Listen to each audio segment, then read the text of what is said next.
नमस्कार, एक फिर से स्वागत है आपको टुडेज पॉलिटिक्स में। और मैं कुमार अभिषेक के आज फिर से हाजिर हूँ आज कुछ बेहद ही अहम न्यूज़ के साथ। और दरअसल आज जिस टॉपिक पे हम बात करने जा रहे हैं वो बेहद ही इंटरेस्टिंग टॉपिक है। और आज हम थोड़ा सा इतिहास में जाना चाहेंगे, थोड़ा सा पीछे चल कर के एक ऐसी खबर के बारे में बात करने जा रहे हैं जिसकी शायद आज ज़रूरत है। आज के देश के नौजवानों को इन चीज़ों को जानने की ज़रूरत है और समझने की ज़रूरत है कि आज हम भारत की जिस राजनीति को देख रहे हैं, ये राजनीति यहाँ तक आने से पहले भी कई बड़े बड़े रंग दिखा चुकी है, बड़े बड़े कारनामे दिखा चुकी है और कुछ बड़े बड़े अच्छे बड़े काम भी कर चुके हैं। इसी में आज हम जिस बड़े शख्स की बात करने जा रहे हैं वो शख्स कोई और नहीं बल्कि भारत के राजनीति में एक बहुत बड़ा बदलाव लाने वाले शख्स काशीराम जी के बारे में बात करने जा रहे हैं। जी हाँ, मायावती के राजनीतिक गुरु काशीराम को एक समय में राष्ट्रपति बनाना चाहते थे अटल बिहारी वाजपेयी, और ये एक बेहद ही इंटरेस्टिंग टॉपिक है। जी हाँ, भारत की पवित्र मिट्टी ने वैसे तो कई सपूतों को जन्म दिया है जिन्होंने इस देश की गरिमा को बचाने के लिए अपनी जिंदगी तक कुर्बान कर दी, पर कुछ सपूत ऐसे भी निकले जिन्होंने इस देश के साथ साथ कई दबे कुचले जाति के लोगों का भी गरिमा बचाने का काम किया। और इनमें से एक नाम जो सबसे ऊपर आता है वो है काशीराम का। जैसे ही हम लोग काशीराम का नाम सुनते हैं वैसे ही मन में दलितों की तस्वीर उभर करके आने लगती है। और देखें तो भारत में काशीराम जैसा राजनेता नहीं हुआ। काशीराम ऐसे नेता थे जो सिर्फ दलितों पिछड़ों के लिए जीते थे, वो दलितों पिछड़ों के लिए मरे भी, और इसी वजह से दलित उन्हें अपना मसीहा समझते हैं। दिलचस्प बात यह है कि एक बार उन्हें भारत का राष्ट्रपति बनाने के लिए भी पेशकश की गई थी और ये बात दरअसल पूर्ण रूप से आगे नहीं बढ़ी, लेकिन काशीराम को भारत का राष्ट्रपति बनने का ऑफर मिला था, वो भी भाजपा के सबसे बड़े नायक अटल बिहारी वाजपेयी के द्वारा।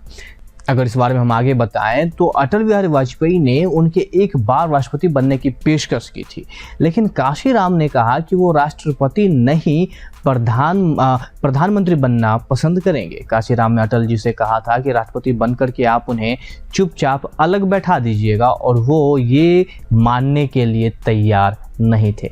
काशीराम सत्ता का डिस्ट्रीब्यूशन चाहते थे और वो पंजाबी के गुरु किल्ली शब्द का इस्तेमाल करते थे जिसका अर्थ था सत्ता की कुंजी। उनका मानना था कि ताकत पाने के लिए स्टेट पर कब्जा जरूरी है।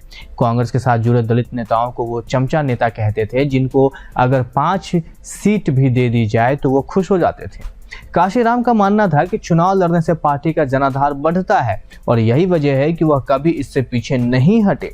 उन्होंने 1981 में इलाहाबाद से वीपी सिंह के खिलाफ चुनाव लड़ा और इस दौरान उन पर वीपी सिंह से मिली भगत का आरोप भी लगा, लेकिन इस आरोपों से वह विचलित नहीं हुए।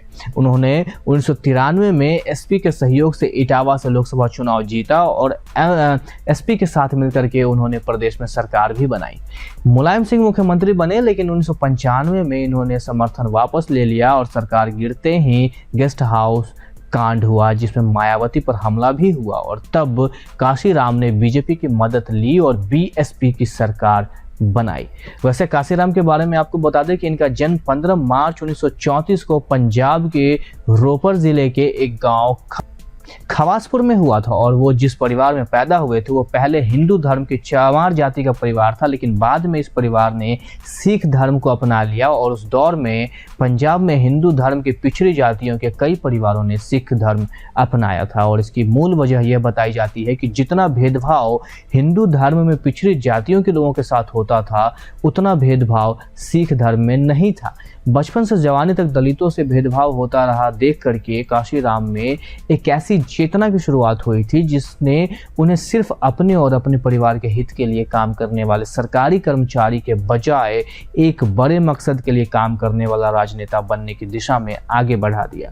वैसे काशीराम के जीवन गाथा देख इतना तो कह ही सकते हैं कि उन्होंने कभी भी किसी पद को महत्व नहीं दिया, तभी तो इन्होंने सीएम की कुर्सी मायावती को दी और राष्ट्रपति जैसा सम्मान पद भी ठुकरा दिया, और इस काम से दलितों के दिल में इनका कद और भी बढ़ गया और आज भी दलित काशीराम को ही अपना असली मसीहा मानते हैं। तो ये थी हमारी एक खास पेशकश जहाँ पे हमने आपको बताया कि वो भी एक दौर था जब काशीराम को राष्ट्रपति पद की ऑफर दी गई, लेकिन उन्होंने उसे एक्सेप्ट नहीं किया और सीधे सीधे शब्दों में वाजपेयी जी से अपने मन की बात कह दी और वो अपने राजनीतिक करियर में आगे बढ़ते चले गए।